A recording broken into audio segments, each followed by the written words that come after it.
I'm going to ask you to think of numbers.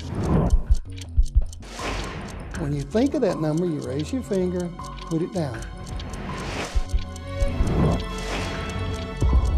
Stay with me. 1. The hypnosis is underway. You thought of it, pictured it. In just moments, Put her down now. fingers twitch. Feel the muscles as they turn loose in your shoulders. The subject's neck lowers as calm sets in. Very heavy, but relax. At work, 66-year-old Lewis Marshall, Richland County deputy and on-call hypnotist. It's a fascinating feel. While technically retired from the sheriff's department, Marshall called on once every couple of years to help solve tough cases like rapes and murders. Very traumatic.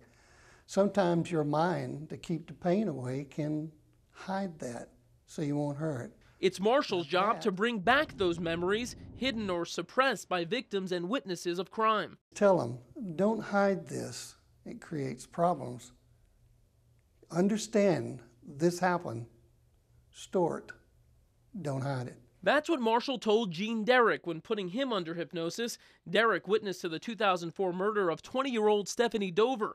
Investigators had no leads, no motive, and no suspect when Derrick and Dover were shot at under the Broad River Road Bridge on Interstate 20.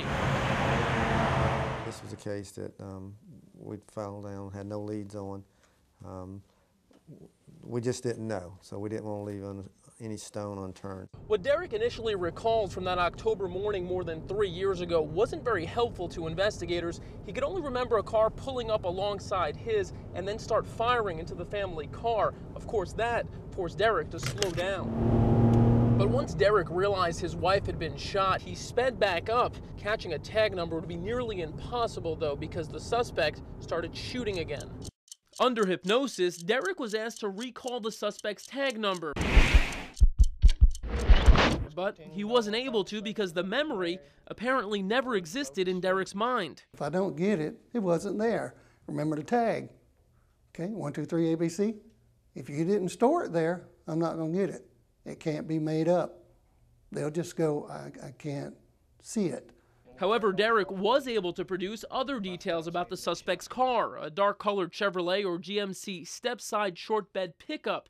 Derrick's account, along with a tip investigators got, leading to the capture and conviction of 21-year-old John Joseph Moore. It's just a tool that you might come up with something, and then the information has to back up the evidence you already got.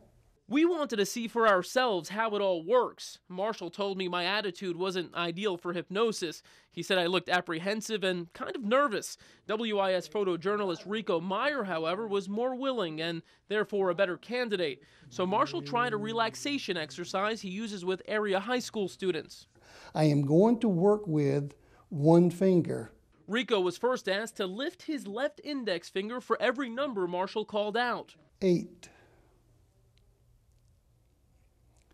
9, starting to pick up speed now. While also visualizing the numbers, Rico slips into hypnosis. His movements become sluggish. Feel that now, which is normal. Marshall then carries Rico into the depths of his own imagination and consciousness. It gets heavier and heavier. 12 o'clock noon, sun directly overhead. Feel your body as it sort of settles in the sand. It doesn't sink, just think of a pond. With that bit of imagery, an old memory resurfaces. Rico recalls a long-forgotten family pond from his childhood. It's a pleasant memory he's asked to wake up from. 2, feeling terrific, and 1, open your eyes there. Raise your head now. Good. So did the trick really work? Does Rico feel any different? I feel very, I haven't felt this. You just feel relaxed. In a long time. Yes. I feel really. So don't be calling me at 8 o'clock tonight, okay? No, And while authorities say it doesn't always work, hypnosis is still effective sometimes in cases where good old-fashioned detective work just isn't enough. In Columbia, Dan Torchman, WIS News 10. Now I am going to count